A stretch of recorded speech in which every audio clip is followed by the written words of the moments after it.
On the Right Track, groundbreaking ceremonies for the Lafayette Railroad Relocation Project.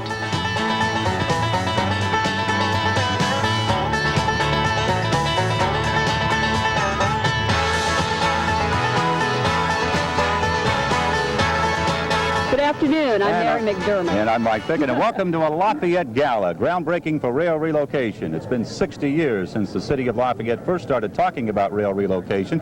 During that time, there have been countless planning sessions and meetings with people in Washington, gathering for funding, etc.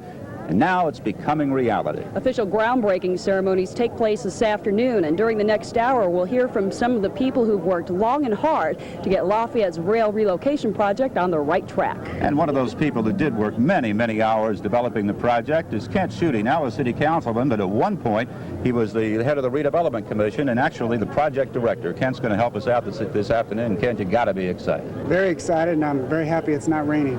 Great day for it. A large crowd is gathered here at the Big Ford Depot downtown. The mayor really of Lafayette, it was his project, it's his idea to move along to the riverfront, and in fact it's Jim Reilly's show today, and Jim Reilly is at the podium and he'll be handling the ceremonies this afternoon. Here's Jim Reilly.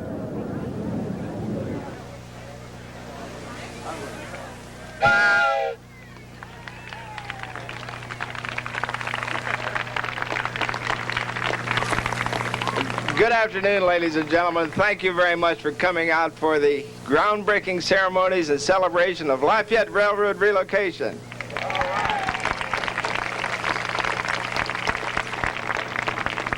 I know that many of you have followed railroad relocation as it's progressed through the years, and I know that the local media, if you've read and watched and listened on radio and television and newspaper this past week, you've learned that the city of Lafayette has been pursuing railroad relocation for many, many years. We thought that the effort began about 60 years ago. However, in reading the John Norberg's article, we realized that it was even before that.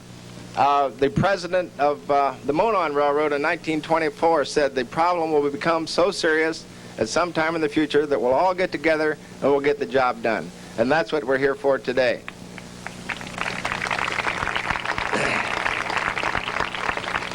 We've been very fortunate, and the thing that got us here from all those years is the support in the community. And I want to personally thank all of you and everyone within listening view or listening of this podium and express my thanks for the continued support from the community that got us to this point. Certainly through all those years, the effort and the support from our congressional delegation has been most important. We have two gentlemen here today to speak a little bit to you. Without their effort and their dedication and support of railroad relocation, representing the city of Lafayette and all of us in Congress, we wouldn't be here. I would like to call upon Congressman John Myers to say a few words. Please welcome and thank John Myers.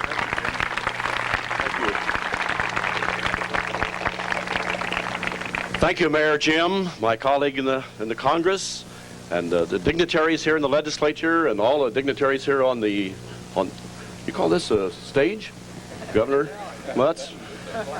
And at least call it success. You know, I was thinking here a moment ago on a beautiful afternoon, and I recall back, you ever remember the poem, Ain't God Good to Indiana? Written by Bill Herschel, who lived in the south end of this congressional district, and how true that is today. Well, as your mayor has said, the making of today has been a long time in coming. And today is a culmination of a lot of hard work, dedication, people who just wouldn't quit. And I must admit, I'm a latecomer into this thing. As you know, you inherited me about 5 years ago, and I'd been talked to about railroad relocation, but I just didn't have a whole lot of enthusiasm for it. Very honestly, I represent Terre Haute also, and they had a overpass there, went over a railroad, and I had a lot more concern back then about Terre Haute's problems. It's going to be finished this year. However, about 5 years ago, you had inherited me, and I suddenly found a new interest in the railroad relocation here. Of course, a few of you helped, and a few didn't. I must say, I must say that today I had a few political threats both ways. If you don't do it, we're going to do that, and if you do it, we're going to do something. Well, I know those that threatened if I did would do something. I just went through a primary a while back, and I can see where some of the votes went. But nevertheless, I'm very proud to have been a very small part in today's success.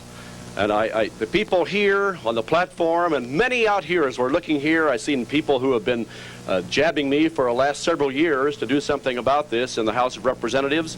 And we do have two bodies. We have the other body, we call it in Washington, we can never pronounce the U.S. Senate there. We just say the other body. It's a lot easier. But it took a lot of hard work on your part here and a lot of people who said, we just will not quit. So today, this is your day, a success. The day's groundbreaking has been a long time in coming, but you're the people here that should be thanked by a great many people. The railroads here who are going to have a safer transit, a faster transit through our city, the people here who are going to be crossing these railroads in the future, your children and grandchildren will have it a lot safer. I must say also about the time I inherited you, I had a daughter at Purdue. She grew up down at Covington, but she went to high school in Washington and came back to go to school here. She'd forgotten about the railroad went down the middle of the street. And you know, kids at Purdue, my gosh, that's a big campus over there. She had to have a car. Besides, she'd never get back to Covington if she didn't have a car to get there. So she brought a car to school, clandestine as it was, and she was a freshman. But on the street down there one day, she said everybody was waving. She said, and all of a sudden somebody heard the train whistle. She said, and somebody said, move, and I moved, and the train went by, Dad. She said, the train goes right down the middle of the street. She almost was a victim. That also encouraged me to help a little bit.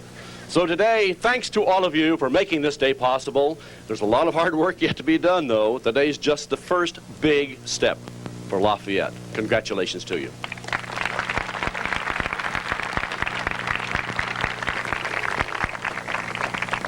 Senator Dan Quayle sits on many important committees in the United States Senate. He's been very supportive of Lafayette Railroad relocation and provided me the opportunity from time to time to go to Washington and testify before these committees. Please give a welcome and a warm thank you to Senator Dan Quayle.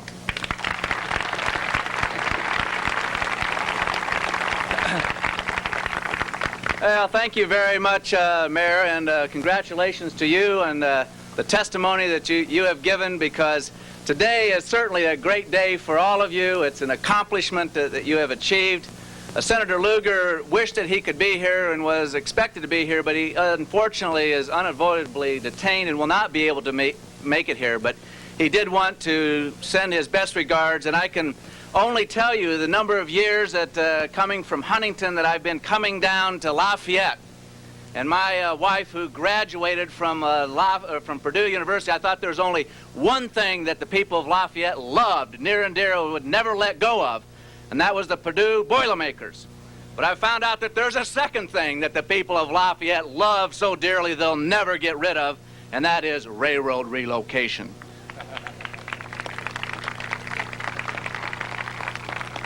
I don't know how many of you have had the experience of traveling through my hometown of Huntington, but we are divided by a little small railroad track that goes right through there.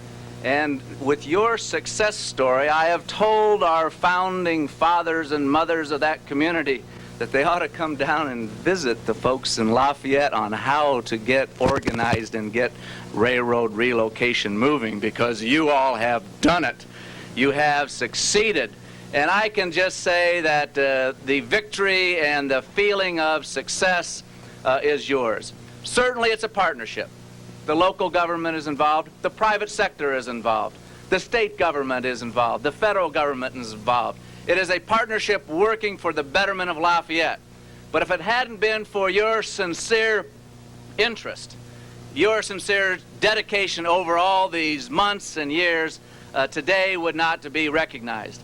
I put this hat on to you, not saying that I'm the engineer of that train, as some little girl asked me as I was walking around shaking hands. She looked up, "Oh, are you the engineer of that train?" I just sit there and take my hat off to you for the accomplishments that you've made and say, good luck, revel in your success and achievement. Thank you very much. Onward, let's go.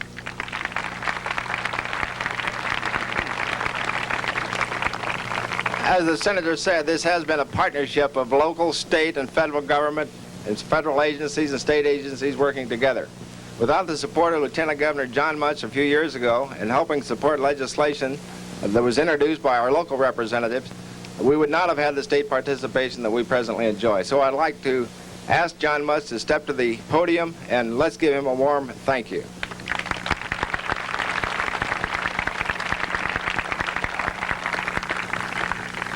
Mayor Jim and distinguished members of the platform, the flat car, I guess is the right way to say it, and to all of you here in Greater Lafayette who care about this project and who revel in the fact that we finally have a chance to celebrate.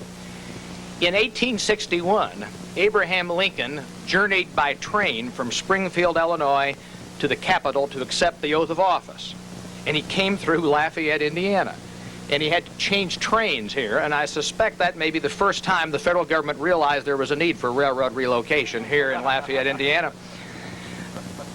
What's even more significant, I guess, about that event was that Lincoln is reported to have said at that time, he said, "Not with presidents, not with politicians, but with you lies the answer of whether or not you can change the course of human events." And it's pretty obvious that he was right.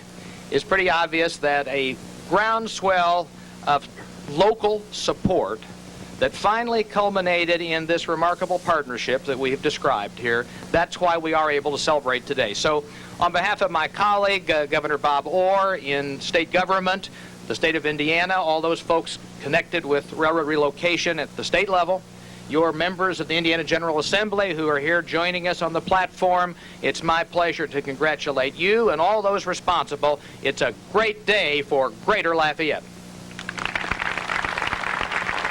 Thank you, John. I would like to invite State Representative Sheila Klinker and City Clerk Eileen Hession and ask all of you to rise and join in the national anthem, please.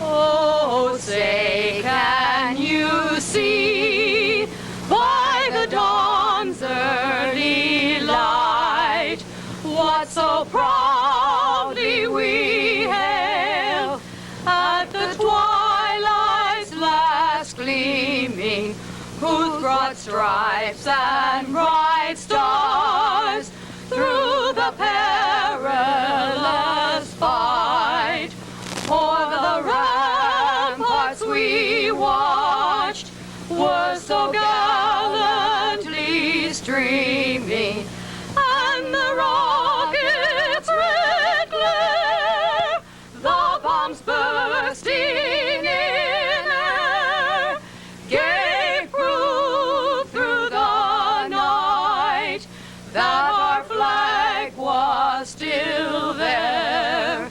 Oh, say does that star-spangled banner yet wave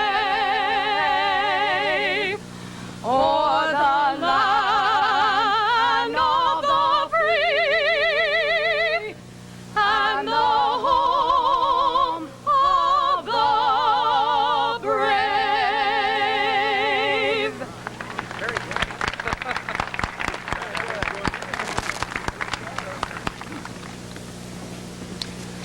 We talked about a partnership of government working together, and the project as complex and difficult as this one was.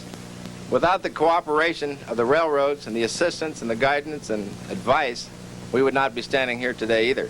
So I would like to recognize the efforts of the railroads, and speaking for the Norfolk and Western Railroad, the President, Richard Dunlap.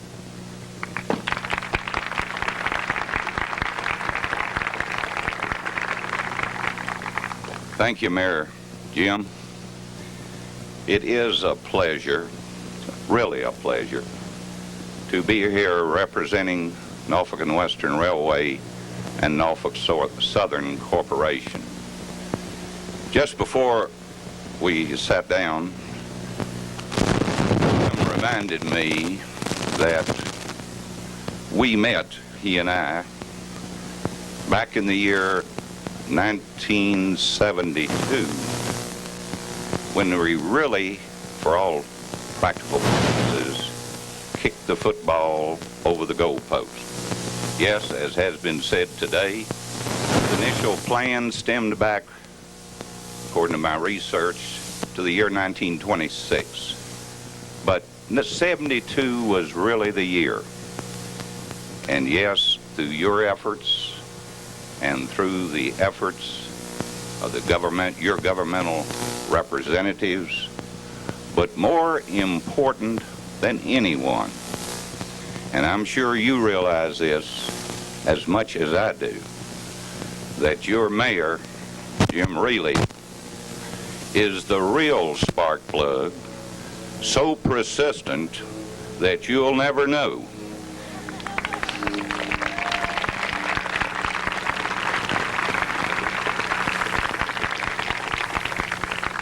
And ladies and gentlemen, at times I thought there was going to be blood all over the track. But as I said, he's persistent, he's determined, and you're very, very fortunate in the city of Lafayette to have such a fine, honorable, distinguished mayor. It's a pleasure to be here, and I thank you.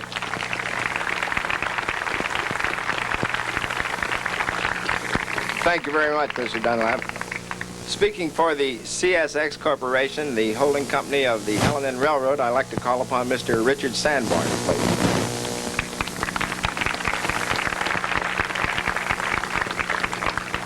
Thank you very much, Mayor. It's certainly a pleasure for me to be here. When the L&N acquired the Monon in 1971, we acquired the Lafayette Railroad Relocation Project. And we've heard a lot about it since then. But on a more serious note, it has taken a lot of perseverance and a lot of determination and a lot of hard work to bring you to the point that you're at today. And we're proud of what you've done, and we're proud of our part in it.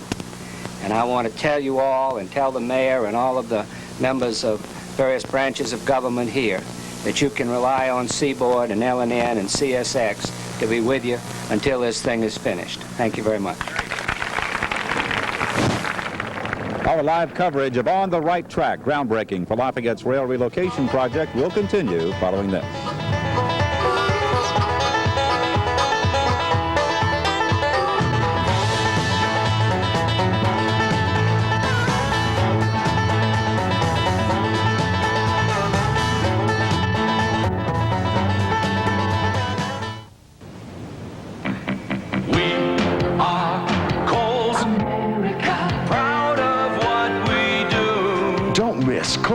$1 sale. You'll feel like a million when you see how much money you can save in just one short week. Kohl's America! America, you're going to love Kohl's $1 million sale. Save now on all the names you know and trust. We are Kohl's America, bringing value home to you.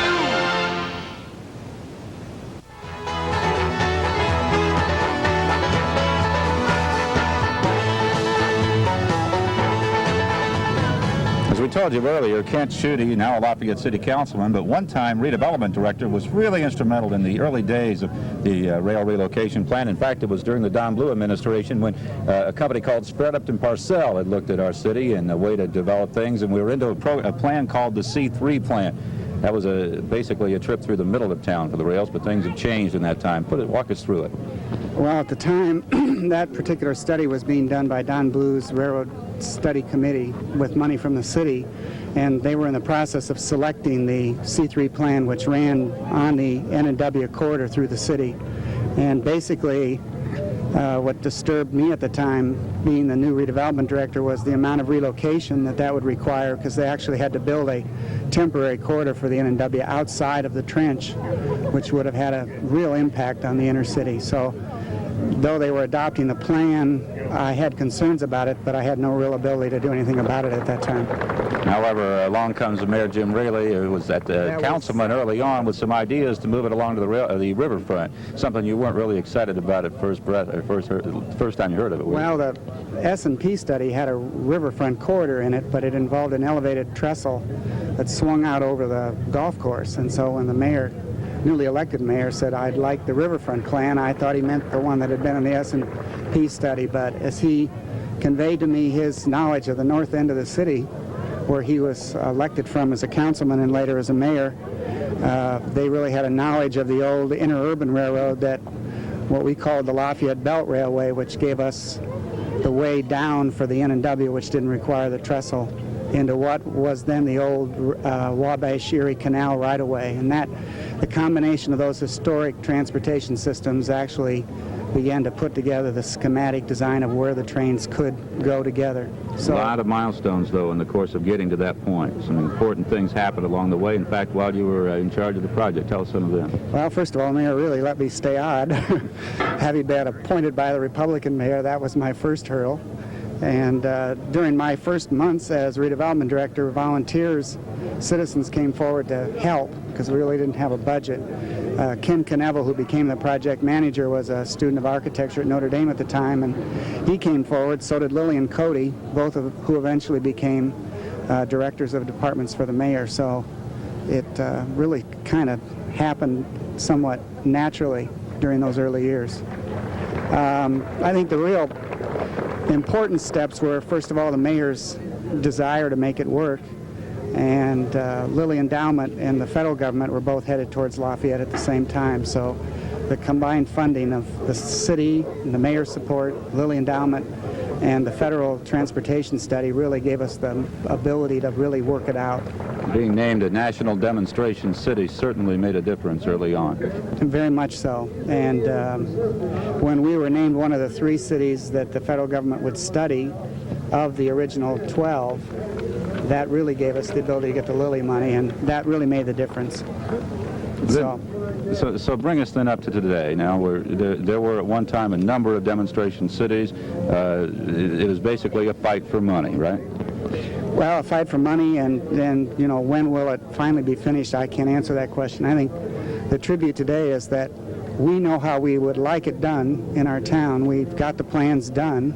Now all we need to do is implement those plans, and the consolidating of the railroads is as important as the relocating. They're all together, and that's something that, again, the city had to help them do because they are competitive lines, and it's not in their best interest to compromise. Now back to the podium and Mayor Reilly. Welcome for all of you to meet him. I want to thank the mayor for inviting us, and it's a great occasion for us, and we deeply appreciate to be the recipient of this award. I don't think I can add too much to this that hasn't been added, but this is a joyous occasion, and we intend to end our contract the same way. Thank you.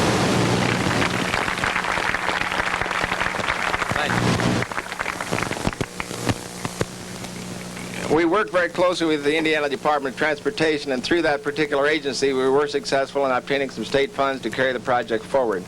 Here representing the Indiana Department of Transportation, I would like to call Roland Moross to come forward.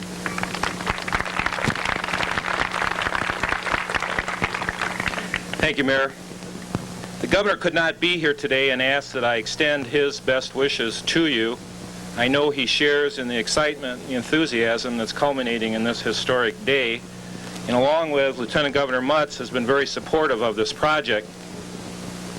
As far as the Department of Transportation is concerned, the legislature has given us the ability to provide some financial assistance to this project, and it's very unique for us. It's the only one like it in the state. I think all of you are aware of that. For the most part, the kind of role that we've had has been to try to preserve rail service where it's been threatened or has had abandonment, and it provides some economic benefit to the state. And based on that experience, those kinds of projects are only successful where there's been a high level of cooperation, coordination, and support. And seeing what's going on here in Lafayette, I can only help feel that this one will be successful. We're very pleased to be a partner in the project. Thank you.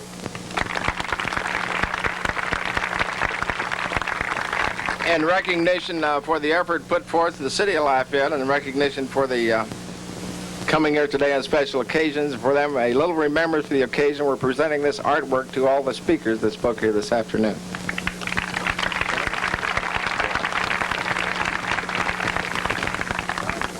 There are a lot of people I would like to recognize for their effort, and certainly the City Council and the support the City Council have had throughout this project, we should recognize. They do a great job. With all members of the City Council, stand please.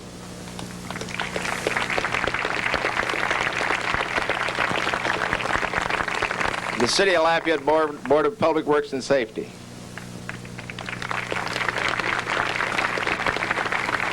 Representing the county, Commissioner Gene Moore and Sam Keller. The Mayor of West Lafayette, Sonia Margarine. We've been very fortunate through the years, and we mentioned the congressional support we had, and we mentioned Congressman John Myers and Senators Quayle and Lugar. But prior to those gentlemen holding office, we had great deal of support from Senator Bayh and Senator Hartke and Congressman Fithian. We extended invitations to all those gentlemen to be present here today and enjoy the celebration. They were unable to attend. However, representing Senator Bayh, I would like to introduce to you his son, Evan Bayh.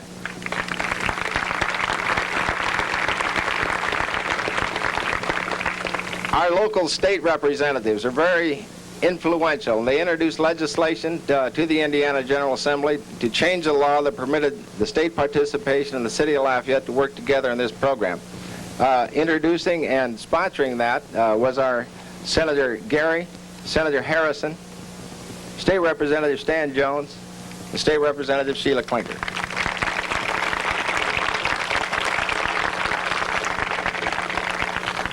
Seated in the audience are a lot of people I would like to recognize. Certainly former mayors of the city of Lafayette have progressed railroad relocation through the years. They deserve a lot of recognition for carrying forward the program and beginning the concept and the thought. I'd like to recognize former Mayor Don Blue. Bill Gettings. There he is back there. And former Mayor George Duval. George here? As you can see, it's been a long, long time and a lot of people involved in this project. We have other representatives from the Norfolk and Western Railroad and the CSX L&N Railroad. I'd like for them to stand, please.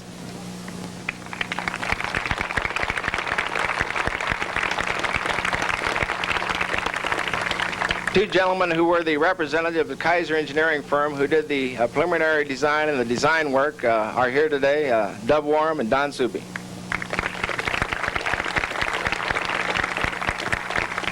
And we've been very fortunate to have some good, young, energetic people heading the Lafayette Railroad Relocation Department. The first head of that project in the conceptual stage was Kent Schutte, now city councilman. He's over there somewhere on television. There he is. The second director and assistant director, Ken Knevel, director. Peter Bray, assistant director. The present director, Dan Fogarty, and assistant, Liz Solberg. Liz and Dan are the ones who really did the work putting this celebration together.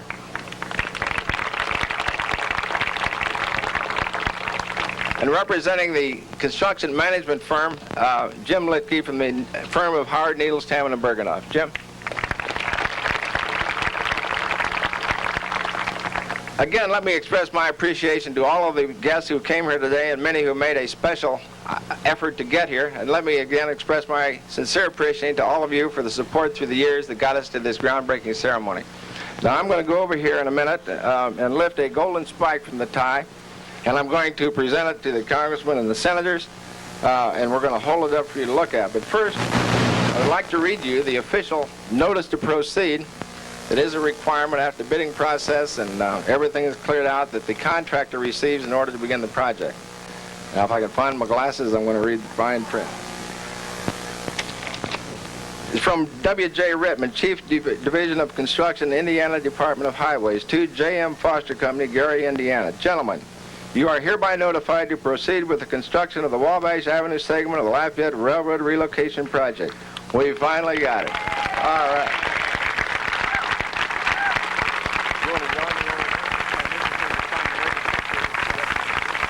For those of you who haven't signed the register, we have a gal circulating through to sign the register. We would like for you to sign that because it's on special paper. We're going to preserve that at the Historical Museum, and we want you all to be a part of that.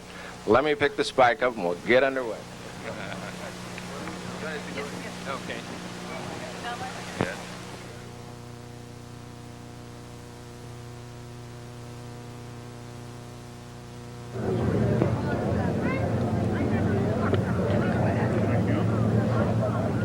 Now, as the mayor does move over there, can't tell us really what's going to take place. Well, as I understand it, the golden spike, and it is a golden spike, was given to the city by the Norfolk and Southern Railroad, and that it will be removed at this time and put in a case, kept in the mayor's office, and the mayor will then put it into the ground symbolically as the last gesture in the completing of the railroad project. And there it is. The spike comes out of the ground. And the band strikes up. And the balloons go up.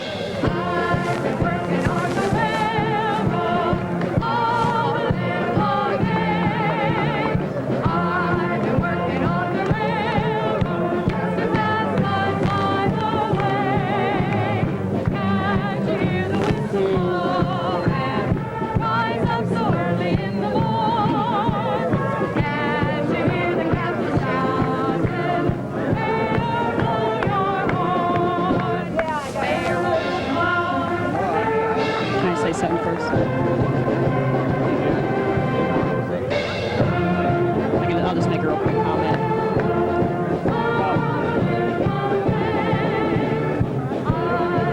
Well, you obviously don't have to wait around until the 4th of July for a celebration around here, right? It's underway. We'll be right back after this.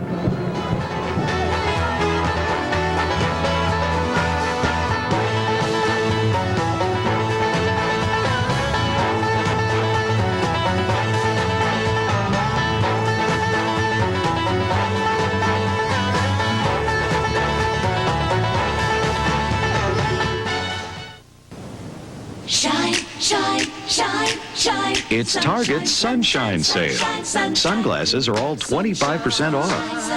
Give me that sunshine, shine, shine, shine, shine, sunshine. Selected skateboards are 25% off too, including the Joker, Ninja, and Terror. Multi-position lounges are just $6.99. So make haste while the sun shines at Target.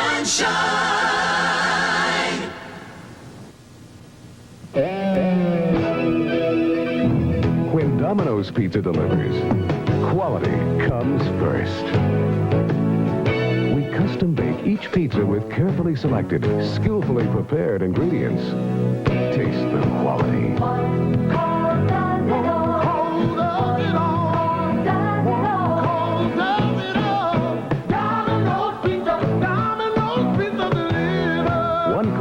does it all. Right in, sit right down. Kristen's is the new store in town. Come right in. You'll be glad you came. Go ahead and shop around. Everybody's talking about a new place for shopping. All these shoes are so much fun to try. Walk right in and browse around. Kristen's is the place to buy.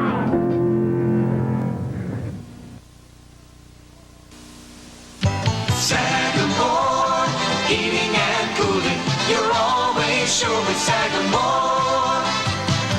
Sagamore Heating and Cooling understands that air conditioning efficiency translates into air conditioning economy. That's why they carry Trane air conditioners. Trane units are super efficient and come with double the warranty of other manufacturers, which means more cool for less money for a longer period of time. Sagamore, heating and cooling. You're always sure with Sagamore.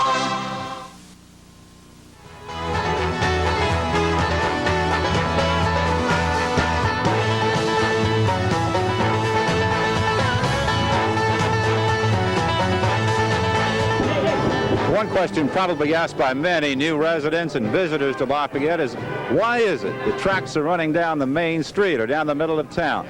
Mary Meislerwick has the answer. The train track down 5th Street was put here for several reasons way back when. 1, economics, 2, politics, and 3, a little arm twisting.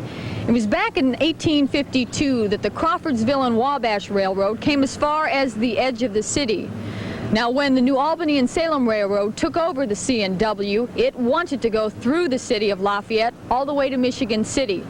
The town objected for 2 reasons. It didn't want a train going down one of its main streets, and it didn't want to pay the railroad $50,000 for that right. To pressure the town, the railroad threatened to build south of town and go by the western banks of the Wabash, where West Lafayette is now. The town, pressured by city fathers, relented and agreed in June of 1852 to allow the railroad to go down any street or alley it selected. The railroad originally chose 6th Street, but in the long run it was easier to go down 5th. The tracks reached the Lahr House in March of 1853, and the Salem Street Depot opened June 1st, 1853. We're back live at downtown Lafayette where the golden spike has been pulled and actual ceremonies kicking off. The groundbreaking for rail relocation have pretty much wrapped up, although there's quite a crowd down here. In fact, maybe more of a crowd than I would have anticipated. Kent, you've been close to it for a long time. Were you surprised at all at the number of people who showed up down here? Oh, yeah, I think it's been a real good group.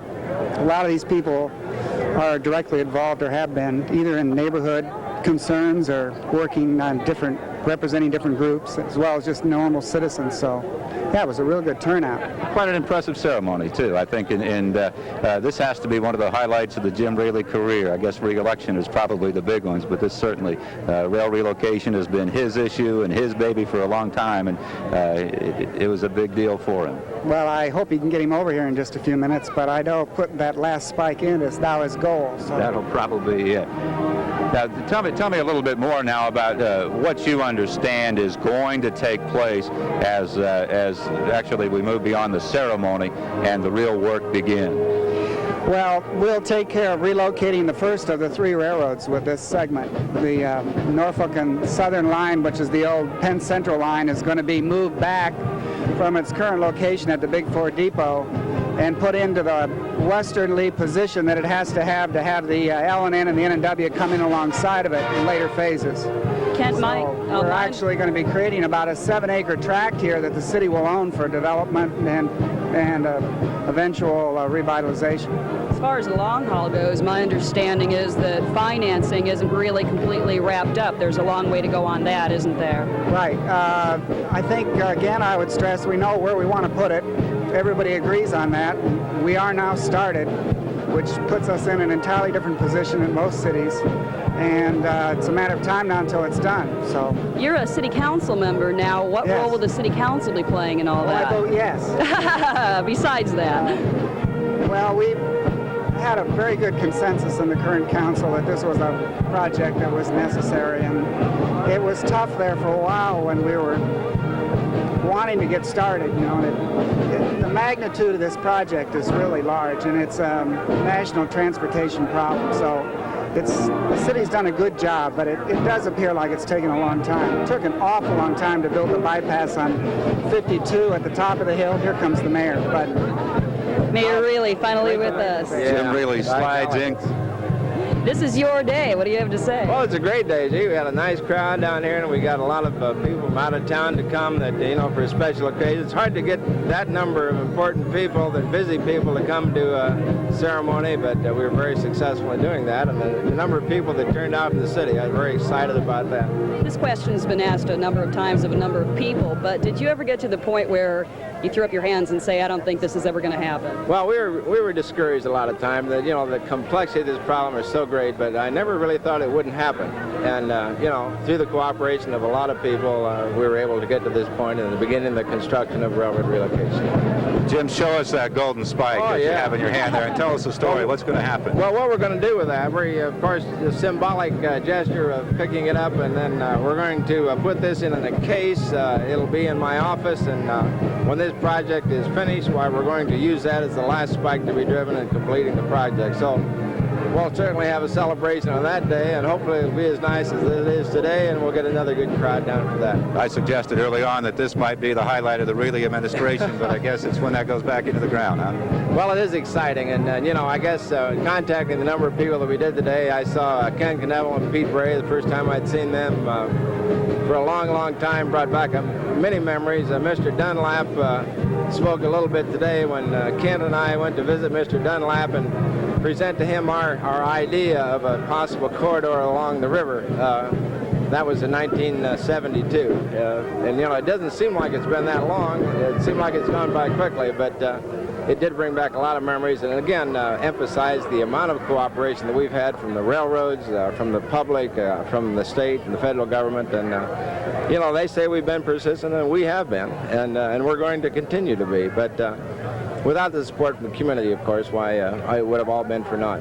Jim, let me ask you, though, now this is ceremonial and the stake's been pulled and the work's really going to start.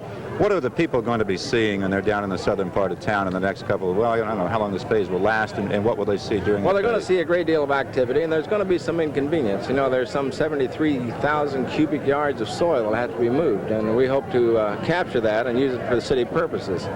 There's a large number of bricks, and I think Dan Fogarty spoke to this, that we're going to salvage and make part of the plaza.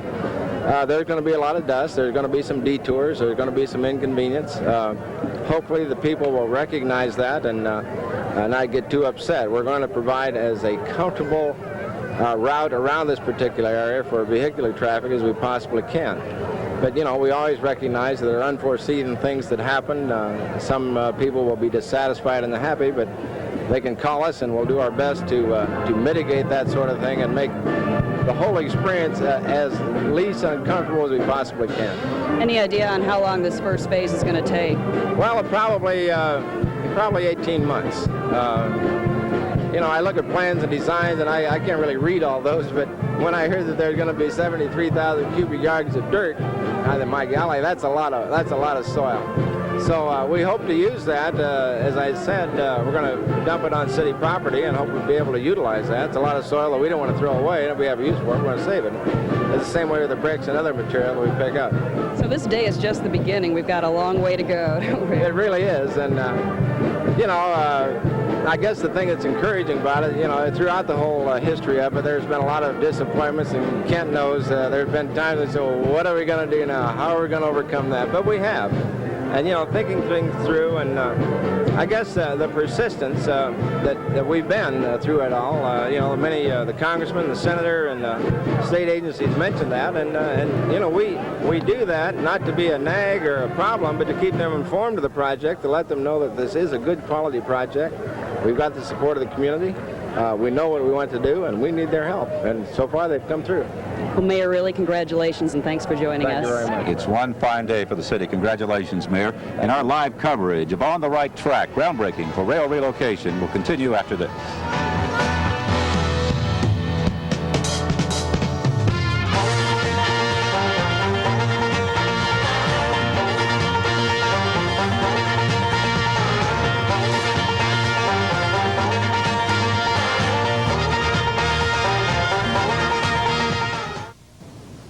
In the land of Dairy Queen. It's the Blizzard, an original Dairy Queen treat. So rich, so thick, you gotta spoon it up. Now get your Blizzard made with a Heath bar, cookies, fruit or nuts. The choice is yours. Spoon up some excitement. The Blizzard at Dairy Queen, an American original. We treat you right.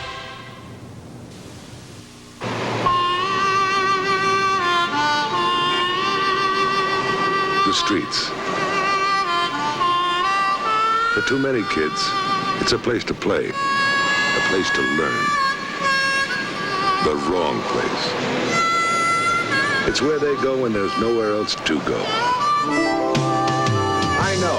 I'm Telly Savalas, and I was one of these kids, but I got lucky. I found a place to learn, to play, a place where people care. It's your local boys' club. The Boys Club is a place where kids learn what it takes to be somebody, where they learn the meaning of teamwork and responsibility, and discover they can believe in themselves. The Boys Club is people who care. And they could use a hand right now, and it's yours, baby. The club that beats the streets, your local Boys Club.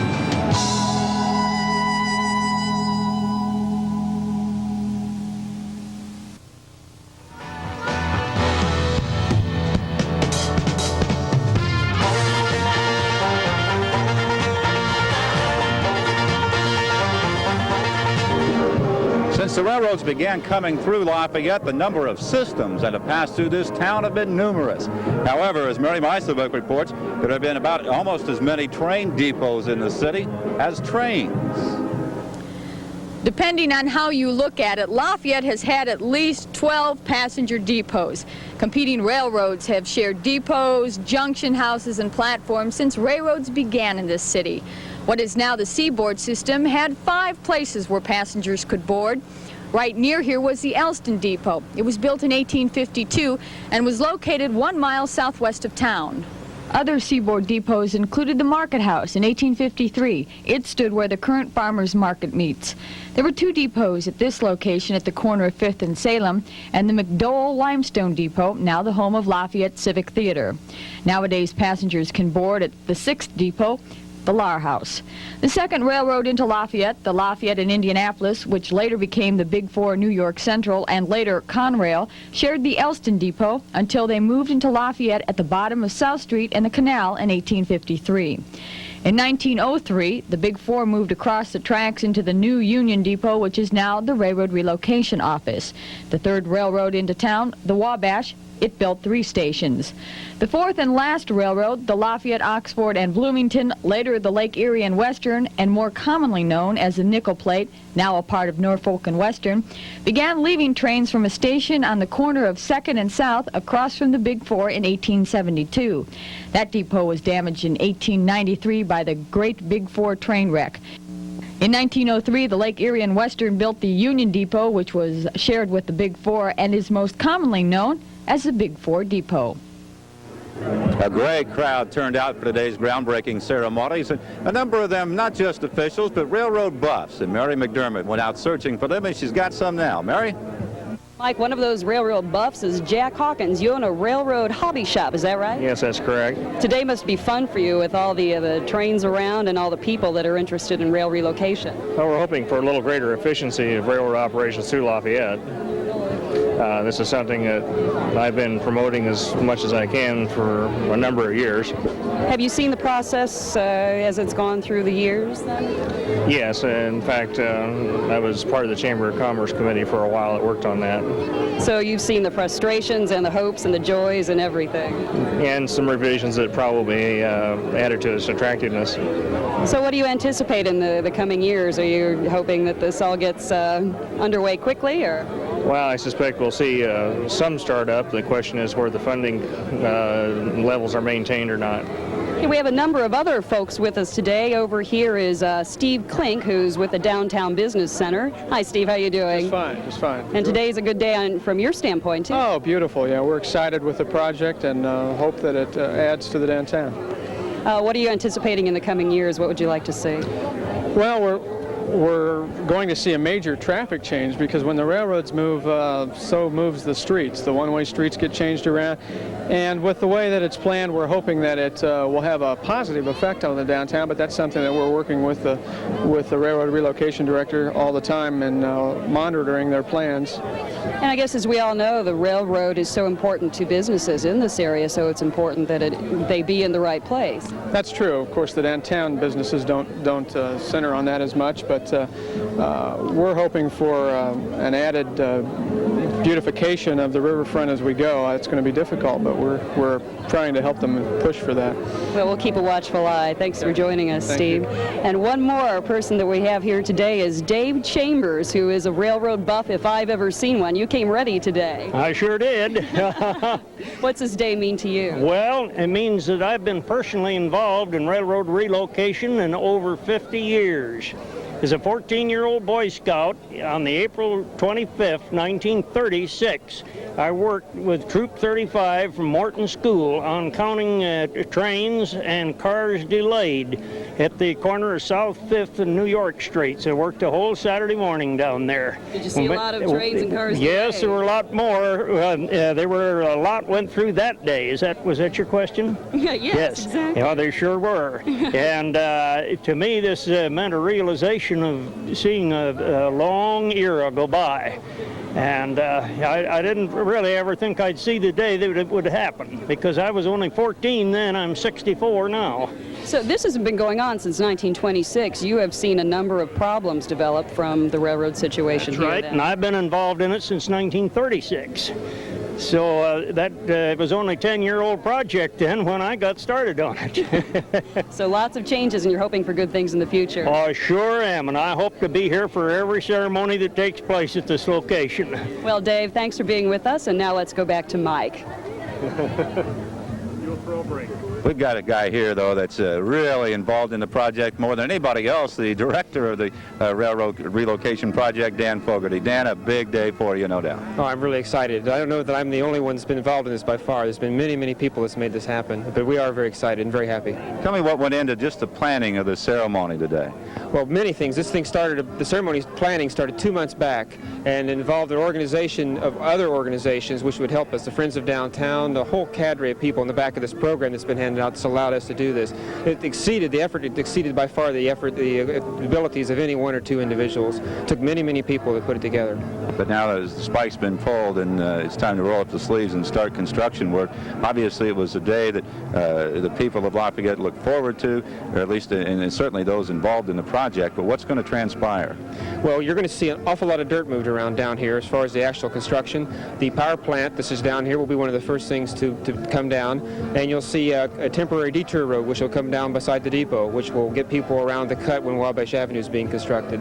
So you're going to see an awful lot of activity down here over the next 2 or 3 months. How long will this phase last? It's supposed to be finished up in late September of '87, so we'll go through this coming year and then the next year. Now, what will happen? Will the trains will still continue, even though that's done? Will the trains still continue along their route? This relocates Norfolk and Western's Muncie division and moves it over to the far western side of the new corridor. It'll get them grade separated down at Wabash Avenue, but the other corridors that go through town will have to be relocated in later phases. That's right. And then comes phase 2.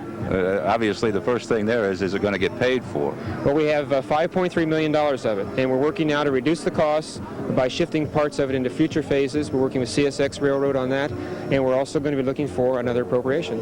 Okay. Dan, congratulations to you. Thank you very much. We'll be back with more live coverage of the rail relocation groundbreaking ceremonies after this.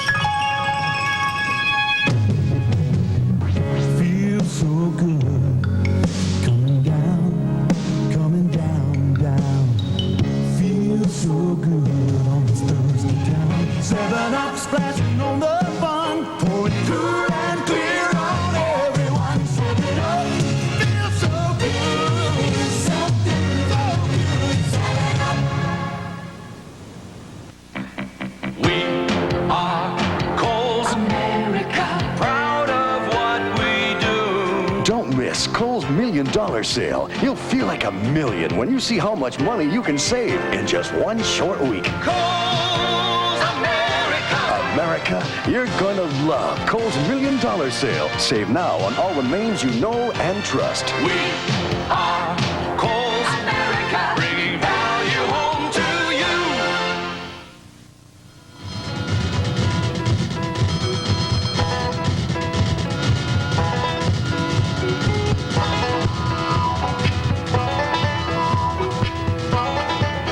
Well, welcome back to our live coverage of Lafayette's rail relocation groundbreaking ceremonies. Today marks the official start of construction for the project, but the work is far from over. Project officials will now continue planning on how to get the money for future construction. Bill Cochran has the story.